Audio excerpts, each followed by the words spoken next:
bom dia! Que você tenha um dia alegre, um dia feliz na presença do nosso Pai, do nosso Senhor Jesus. E que maravilhoso nós estamos hoje aqui nesse dia, hora 22 horas do seu dia, 10 horas da noite, já se aproxima para que a gente venha já estar encerrando essa jornada que está sendo assim extraordinária. Nossa, quantos feedbacks eu tenho recebido, quantas pessoas têm chegado no meu direct, nas minhas redes e têm comentado tanto que a sua vida foi transformada nessa jornada. Então nós estamos nas 22 de 24 horas. Meu Deus, só falta 2 horas para a gente encerrar, só falta 2 dias. E hoje o tema é protocolos dos céus. Protocolos celestiais. E estamos nesse livro, O Ano Novo Sou Eu, o algoritmo da vida de J.B. Carvalho. Estamos aqui percorrendo essa jornada que está incrível. E olha só, olha como o JB, como esse grande escritor, esse grande homem de Deus já começa nos falando. E já começamos com o versículo que está em Mateus capítulo 4, versículo 19, que diz assim: E disse Jesus, vinde após mim, e eu vos farei pescadores de homens. Meu Deus, vinde após mim, e Jesus falou, eu vos farei pescadores de homem. E olha só, o chamado que Cristo fez não se limitou, apenas aos seus discípulos, mas se estendeu a todos nós. Esse chamado não é só para aquela época, não era só para os discípulos. Esse chamado, ele se estendeu às gerações, ele se estendeu a nós também. E os ensinamentos de Jesus são para todos os povos e para todos os tempos. E ele disse, siga-me. Meu Deus, siga-me. Era a palavra que Jesus chegava, sabe, para aqueles homens que estavam ali totalmente à margem, sabe, sem expectativas, totalmente vulneráveis. E Jesus só falava para eles, siga-me. Por quê? Porque Jesus Cristo, ele vê o nosso interior, ele vê o nosso coração. O homem vê o nosso externo, mas Jesus vê aquilo que está dentro de nós. Eram pessoas improváveis, totalmente improváveis. E se você se sente também improvável nessa geração, a ordem de Jesus é essa: siga-me. Meu Deus, que palavra de autoridade, siga-me. E o cristão, portanto, está seguindo a Cristo e não uma religião. Nós estamos seguindo a Jesus, as suas doutrinas, os seus ensinamentos e não uma religião. Seguir a Cristo não é praticar um sistema estéril de princípios, mas mas isso é ir após ele, sendo uma pessoa dinâmica e viva. Ser aquela pessoa, sabe, que está realmente fazendo valer o evangelho de Jesus. Seguindo os passos de Jesus e fazendo aquilo que Jesus Cristo faria e faz por nós. Existe um protocolo no reino de Deus, uma etiqueta do estilo de vida segundo Deus. Ela está no Sermão da Montanha. E é o sermão mais longo de Jesus. Então ela vai estar no capítulo de Mateus, no 5, 6 e 7. Vão lá, dê uma revisada nesses sermões. Quando terminar aqui, corre lá para a palavra de Deus. Sabe, revisa. Olha os ensinamentos, olha o que o Senhor, sabe, nos estabeleceu ali no sermão. E ali está uma maneira de viver a vida, segundo os princípios de Deus. A riqueza obtidas por esses valores estão elevados. É tamanha que foi dito que se a gente retirar a palha da psicologia, só restará o sermão da montanha. Olha o tanto que é especial.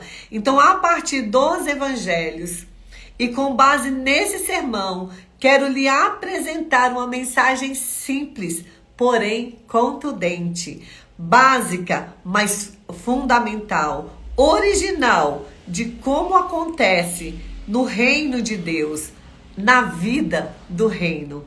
Olha, se você quer seguir a Jesus de verdade, então observe os seus mandamentos. Se você quer seguir a Jesus Cristo de verdade, olha só o que nos diz as Escrituras, a palavra de Deus. E pode começar lá pelo Sermão da Montanha, sim. Por quê? Porque ele dá base, ele nos baliza para uma vida de comunhão, uma vida de fidelidade com Deus, uma vida digna diante do nosso Pai. E ele fala aqui, para que você fique atento, né? Atento. Como vai terminar tudo, né? Como vai terminar? Leia, né? Mais uma vez, leia, né? Leia o Sermão da Montanha. Leia o que nos diz, né? Esses capítulos tão valorosos, né? Tão pontuais para o nosso dia. E aqui ele vai andando com a gente. Ele vai dando aqui umas palhinhas pra gente, andando com a gente. E ele fala assim, refaça relacionamentos quebrados. Refaça relacionamentos quebrados. Sabe aquele relacionamento que quebrou? Que você não deu mais importância? Pois é, aquele mesmo. Seu sucesso depende de pessoas. É o princípio da alteridade. Buscar nos outros aquilo que lhe falta. Portanto, construa pontes e não muros. Quantas vezes a gente está construindo pontes que vai nos distanciar de pessoas, né? Aliás, quantas vezes a gente está criando muros que vai nos distanciar de pessoas, ao invés de construirmos pontes que vai nos ligar às pessoas. Olha só, isso é muito sério, isso acontece muito conosco, né? Muitas das vezes a gente fica tão chateado que a primeira coisa que a gente faz é um muro. Não, vou separar, vou dividir, né? Vou dividir. Na verdade, o Senhor quer que você construa pontes, porque a ponte ela vai fazer você... vai ter uma ligação. Aprenda a andar em harmonia com os outros. Valorize pessoas mais do que coisas. Crie as conexões do seu futuro.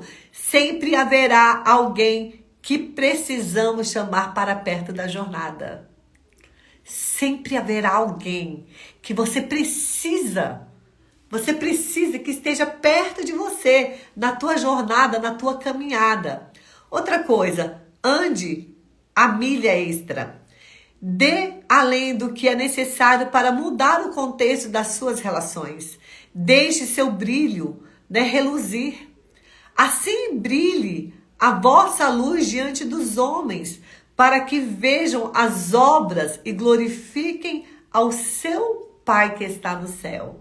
Essa palavra ela está em Romanos 5,16. Então assim brilha a sua luz, não tem como. Não tem como uma luz ficar escondida. Quanto mais escuro estiver, mais a sua luz ela vai ter efeito, mais a sua luz vai brilhar. A nossa luz realmente ela vai brilhar na escuridão mesmo. Então que assim brilhe a sua luz diante de todos, diante dos homens, porque você carrega a luz de Cristo. Eita glória! É para amar os meus inimigos. Ame os vossos inimigos. O que quer que você dê mais energia, isso se expande. Qualquer coisa que você vai dar mais energia, isso vai expandir. Quanto mais você foca no problema, mais aquele problema vai aumentar. Então, alimentar o ódio, cria mais ódio, falar mal de gente. Ao amar o inimigo, outro espírito é alimentado, com paz e com perdão. Então, amar a quem lhe ama é uma coisa que qualquer um pode fazer. Agora, amar os seus inimigos, aquele que fala mal de você, aquele que te trai, eita, é difícil, mas você consegue. Por quê? Porque você faz a diferença. Você tem o amor de Jesus. Você tem o amor de Cristo.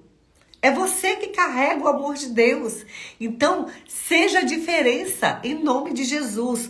Outra coisa que ele fala aqui. Então vá aos teus ofensores. Então vá aos teus ofensores. Se teu irmão pecar contra ti, vá arguí-lo entre ti e ele. Se ele te ouvir, ganhastes um irmão. Se ele te ouvir, ganhastes um irmão. Tome a iniciativa de curar os relacionamentos que têm sido danificados na sua jornada. O primeiro a se desculpar é o mais corajoso. Olha só, gente, o que ele fala. O primeiro a se desculpar é o mais corajoso. O primeiro a perdoar é o mais forte. E o primeiro a esquecer é o mais feliz. Seja corajoso, sabe? Seja forte e seja feliz. Em nome de Jesus. Liberte-se do cativeiro de relações mal resolvidas. O que depender de você, a palavra diz, o que depender de vós, tenha paz com todos.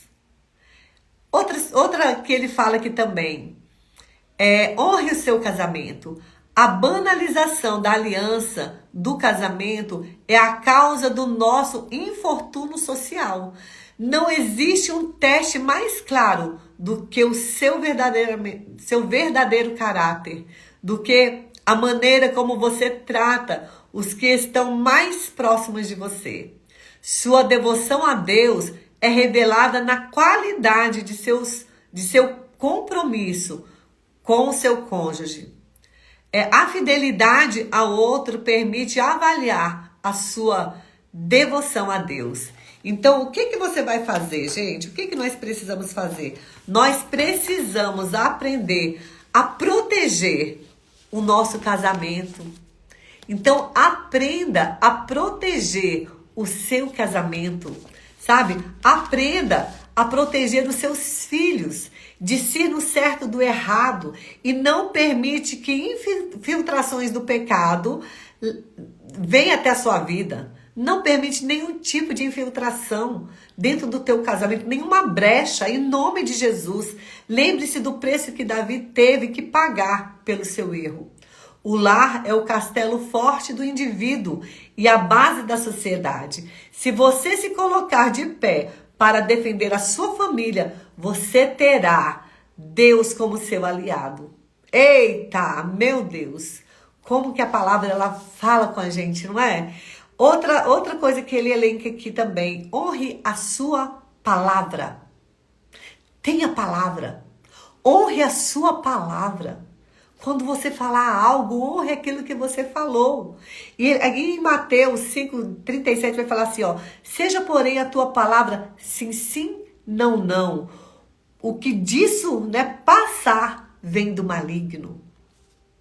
Meu Deus, como é forte isso, não é? Então aprenda a fazer compromissos e cumpri-los.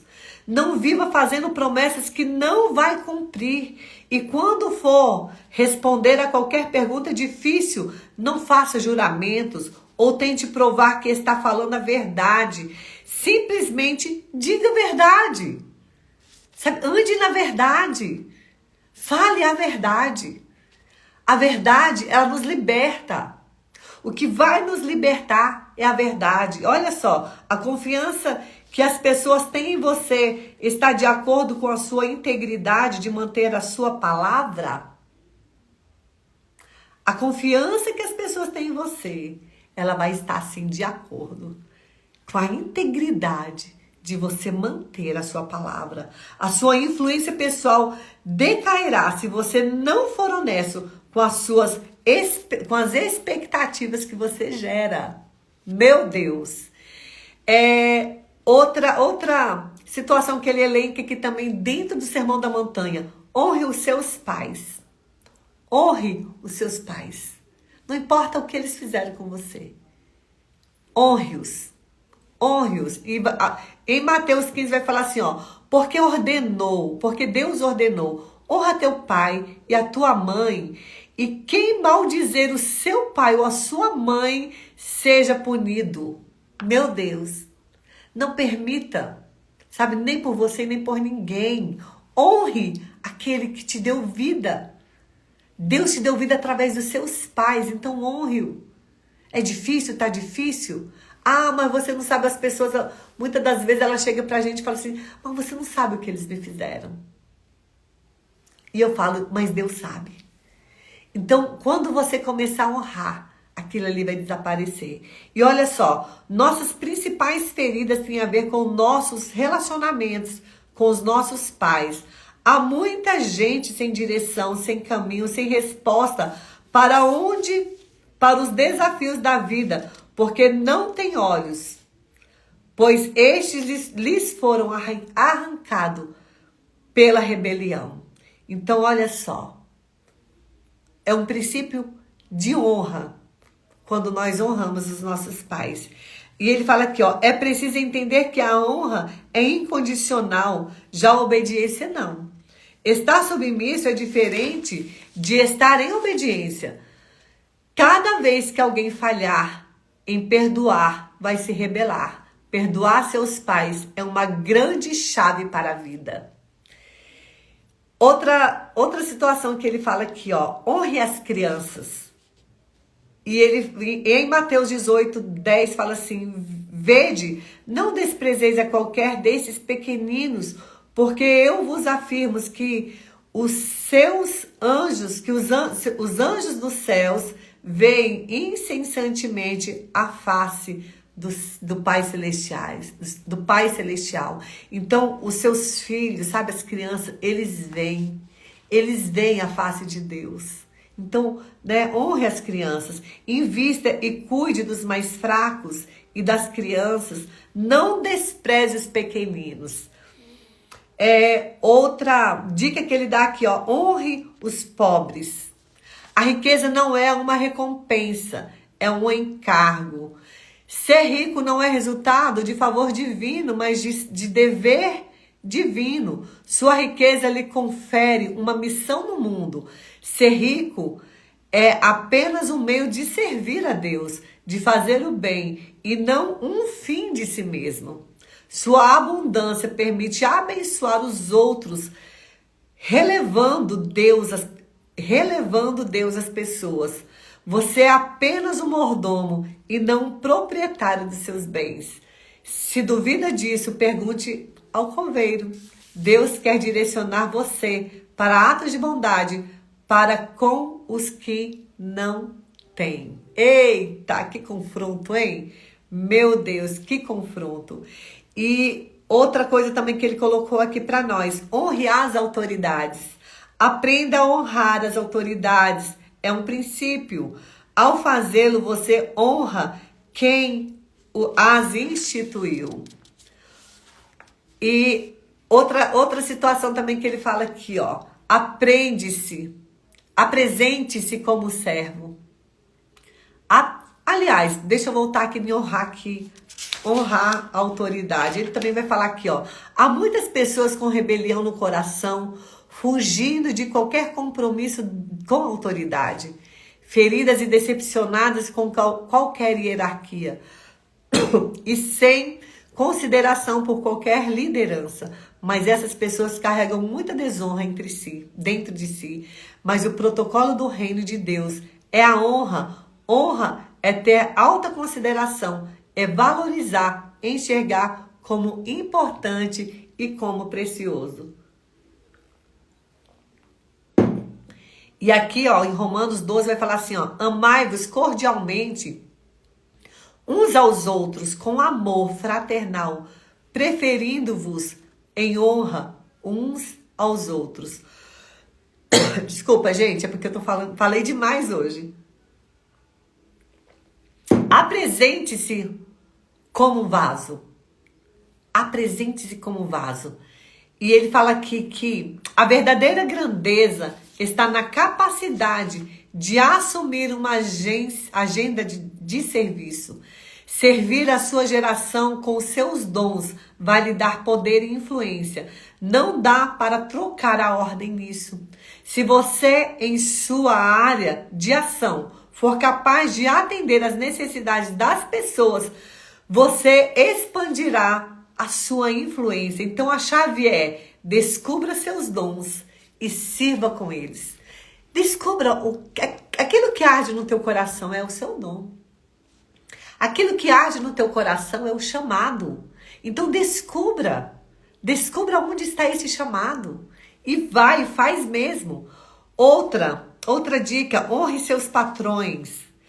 E ele vai falar aqui, ó, tratai todos com honra, amai os irmãos, temei a Deus, honrai o rei. Servos, sede submissos com todo o temor ao vosso Senhor, não somente se for bom e cordato, mas também ao perverso. Essa palavra está em 1 Pedro, capítulo 2, versículo 17. Honre os seus colaboradores. Uma boa forma de honrar quem trabalha para você é dar-lhe um bom salário. Meu Deus. Honre seus colaboradores. Diga a eles o tanto que o serviço deles é importante. E honre, se você tem condições de dar uma promoção monetária, faça isso. Monetize na vida dos seus colaboradores. Ame ao Senhor de todo o coração. Respondeu-lhe Jesus: amarás o Senhor teu Deus de todo o teu coração, de toda a tua alma e de todo o teu entendimento. Esse é o grande e primeiro mandamento. Essa palavra está em Mateus 22, capítulo 22, versículo 37. Se você colocar Deus em primeiro lugar, o resto virá a reboque.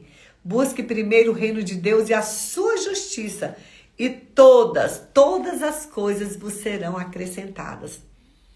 Outra coisa que ele falou aqui: ame o seu próximo, demonstre o seu amor por Deus, honrando a imagem de Deus no seu próximo. Ame o seu próximo, ele não vai acrescentar como a ti mesma.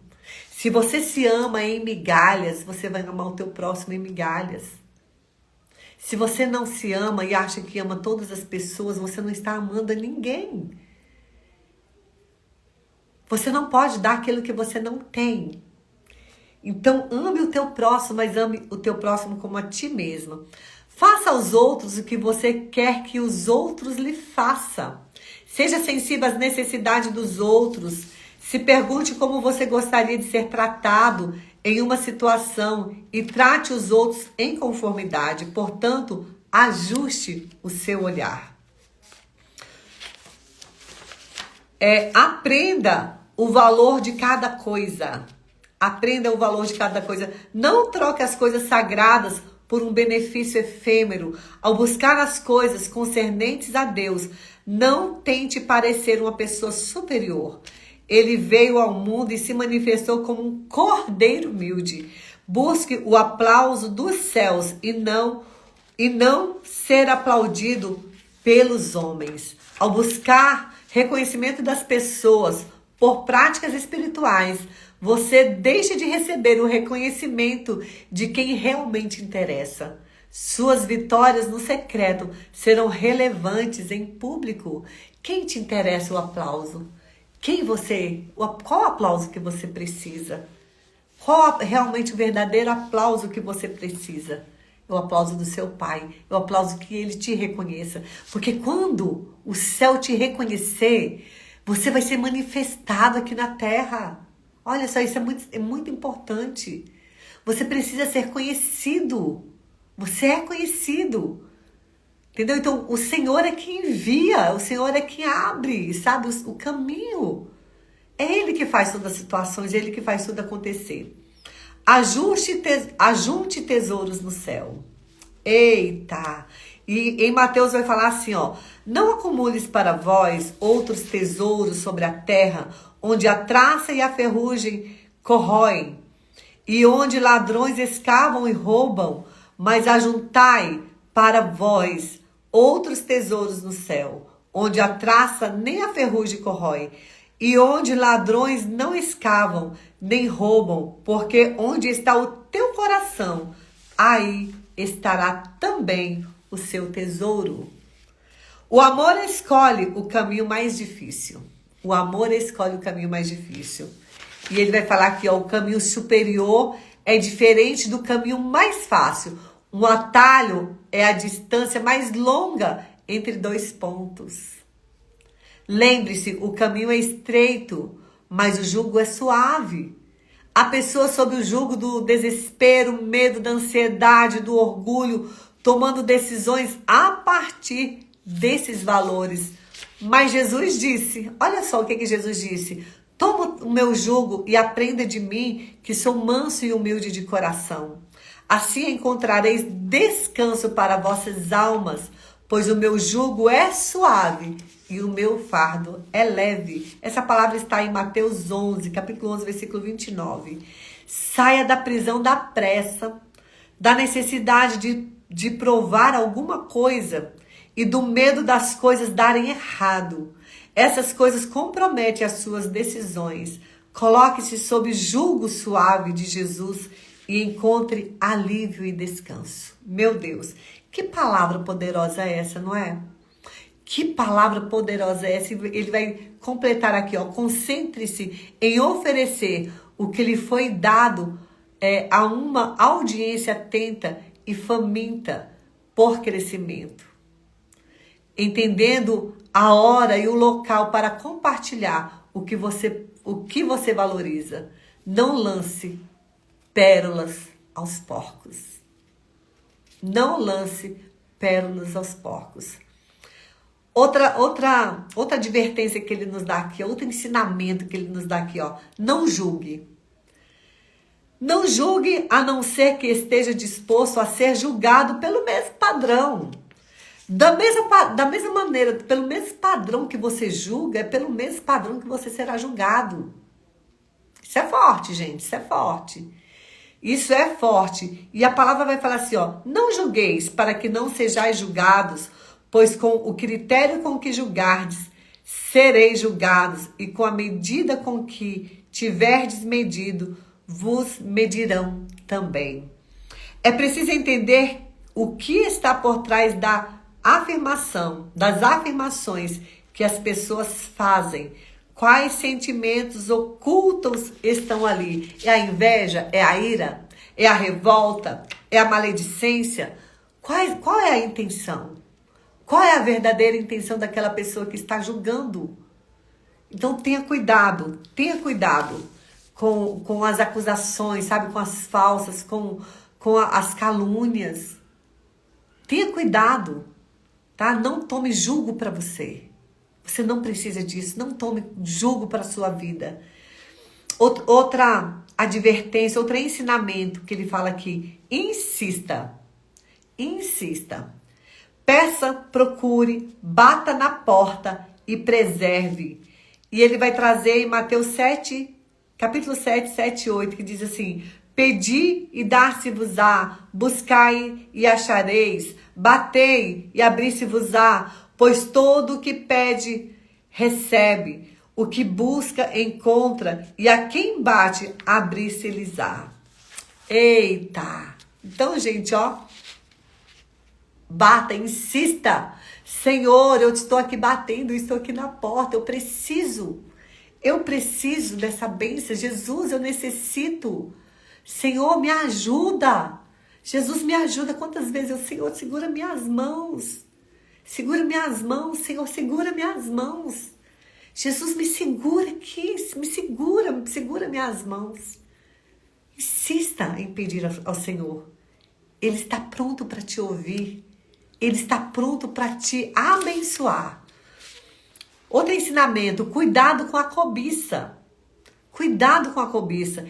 E ele vai trazer isso em Lucas 12, 15. Então lhes respondeu: tende cuidado e guardai-vos de toda e qualquer avareza, porque a vida de um homem não consiste na abundância dos seus bens que ele possui.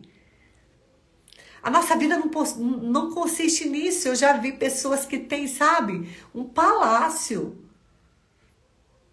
mas vivem na mediocridade, sabe, vivem na pobreza, sabe, naquela pobreza, sabe, de sentimento, de emoções. Sabe, meu Deus, eu já vi pessoas que não têm, sabe? Gente, é a casa mais simples de você pisar. E ali tem a abundância da graça de Deus. Aqui tem uma abundância, essas pessoas são felizes. Então, olha só. Outro ensinamento. Nada se torne programado até que seja praticado. Nada se torne programado até que seja praticado. E aqui nós praticamente nós encerramos. E ele vai falar assim, ó, não só de pão viverá o homem, mas de toda palavra que sai, que procede da boca de Deus. Mateus 4:4. Jesus está empregando uma ideia humana e natural para transmitir um pensamento espiritual. Jesus, ele vai sempre pegar algo natural para transmitir um pensamento espiritual. Jesus, ele quer que nós andemos no natural, para que o sobrenatural, a gente reconheça o sobrenatural. Às vezes a gente quer Jesus, sabe? Ah, mas ele não falou comigo. Ah, a gente quer Jesus assim, com raios, com luzes. E às vezes o Senhor vai falar com você lá na calada da sua noite. Sabe, quando as luzes já estiverem todas apagadas. Sabe aquele momento que você está ali, que você nem pensa. É naquele momento, é no natural. Sabe? Ele vai usar coisas naturais, coisas humanas, para mostrar um pensamento espiritual, algo sobrenatural. E olha só, assim como a comida é para o corpo, assim também é a palavra de Deus para o espírito e para o coração. Ele pegou a comida, que é natural, a nós. Nós precisamos da comida para nós nos mantermos vivos. Se a gente não se alimentar, o nosso corpo desfalece. Então ele pegou algo natural para fazer um espiritual. Assim também, né? Assim também a palavra de Deus, que a comida espiritual, ela vai fazer o quê? Ela serve para o espírito e ela vai servir para o coração. Se você se alimenta regularmente com alimentos balanceados, você crescerá fisicamente. Porém, precisa ainda fazer alguns exercícios. Semelhantemente, você precisa alimentar-se da palavra de Deus regularmente para ficar forte no espírito em sua fé. Mas se você não pratica a palavra, seus músculos de fé serão fracos. O que faz a minha fé ser maior do que a do outro é o tanto que eu pratico a fé. É o tanto que eu pratico a palavra. É o tanto que eu fortaleço os músculos da fé.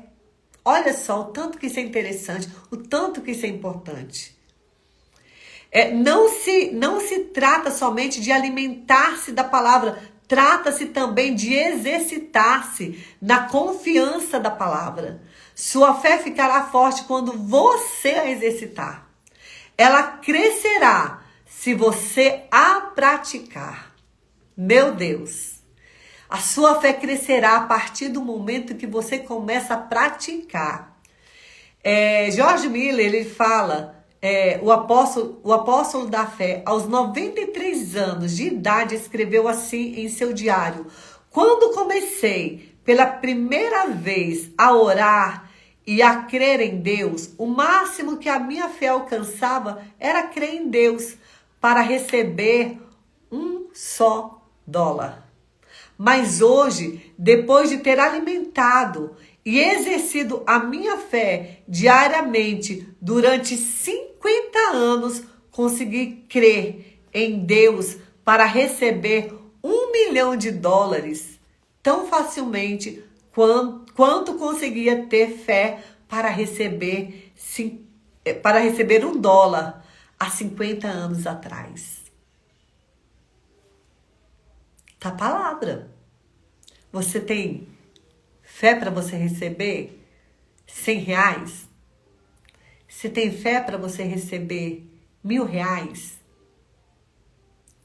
Você tem fé para receber R$10.000? Qual o tamanho da sua fé? Qual o tamanho da sua fé? Exercita a sua fé. E ele falou que ele começou com $1. Ele começou a exercitar a fé dele para ele ganhar $1. E ele, olha o tempo que ele tem recebendo, né? Facilmente, ele colocou aqui, facilmente, né? Facilmente ele conseguiu receber $1 milhão. Meu Deus, isso é fé, gente. Isso é crer. Isso é fé, isso é exercitar o músculo da fé. E ele fala aqui, Esse homem conseguiu em sua vida, em números atuais, 35 milhões de dólares para sustentar um orfanato com 2.500 crianças órfãs em Bristol, na Inglaterra. Para que serviu o dinheiro dele? Para a avareza dele? Não. A riqueza dele serviu para glorificar o reino de Deus. E em Tiago 1,12 vai falar assim, ó: tornai-vos, pois, praticantes da palavra, e não somente ouvintes, enganando a vós mesmo. Meu Deus, que palavra foi essa? Senhor Jesus, que palavra foi essa? Pega essas palavras, todos esses ensinamentos que foram falados aqui. Pratique a palavra de Deus. Pratique. Pratique. Não adianta você ler a Bíblia. Tem pessoas que leram a Bíblia 1, 2, 3, 10 vezes, mas ainda estão nos mesmos rudimentos. Sabe? Não saíram das suas falácias. Nós precisamos aprender a praticar a Bíblia como um todo. Aquilo que ela está nos acordando todos os dias. Então seja um praticante da palavra de Deus. Sabe? Vai lá nos capítulos do Sermão da Montanha. Pegue esses capítulos e seja a prática da tua vida. Seja o balizador da sua vida. Seja, sabe, o alimento para fortalecer. Não esses músculos aqui, ó, apenas, mas o seu músculo de fé. O seu músculo espiritual. Amém? Gente, eu espero ter abençoado vocês nesse dia. Eu espero ter abençoado vocês. Em nome de Jesus. Amanhã estaremos na hora 23, encerrando já essa jornada que está incrível. Beijo no coração. Amo vocês.